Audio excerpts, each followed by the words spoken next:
Na serikali imeongeza juhudi ili kuboresha matumizi ya kawi safi katika taasisi za umma, huku idara ya magereza ikitarajiwa kutokomeza matumizi ya kuni na kupisha awamu ya matumizi ya gesi ya petroli pamoja na matumizi ya kawi nyingine mbadala. Idara ya petroli nchini imeahidi kushirikiana na ile ya magereza katika kutekeleza mpito wa magereza yote pamoja na taasisi za urekebishaji tabia kutoka matumizi ya kuni hadi matumizi ya gesi ya petroli pamoja na kawi safi mwakani.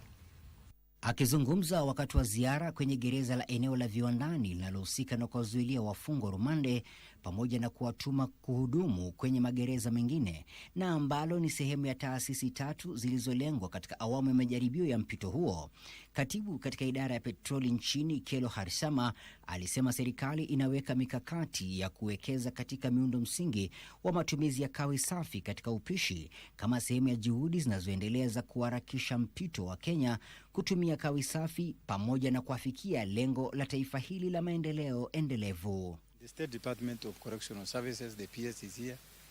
are going to work together to ensure that these LPGs are installed at this facility to ensure that the primitive use of firewood is replaced by modern reticulation and use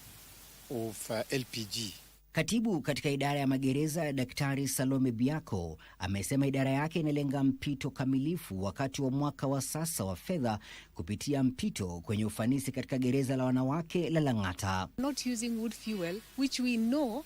and we have a very huge budget to cater for medical expenses for respiratory diseases, eye diseases, skin diseases which are associated with the use of wood fuel. We will contain that, and the savings we will make, because we are already making a lot of savings, we can use that to put solar power. Chuo cha kutoa mafunzo cha askari wa magereza kilichoko Ruiru pamoja na taasisi ya Nairobi Probation Hostel ndizo taasisi zinazoshirikishwa katika awamu ya majaribio. Mpango huo ambao pia unaangazia kawi safi mbadala yakiwemo matumizi ya biogas, stovu zinazotumia nishati ya jua pamoja na teknolojia jumuishi ya kupikia kwa mvuke zinaendana na mkakati wa mpito wa kitaifa wa upishi nchini wa mwaka 2024-2028 pamoja na kampeni ya uhifadhi na mradi wa kitaifa wa upanzi wa miche unaolenga upanzi wa miche bilioni 15 kufikia mwaka wa 2032.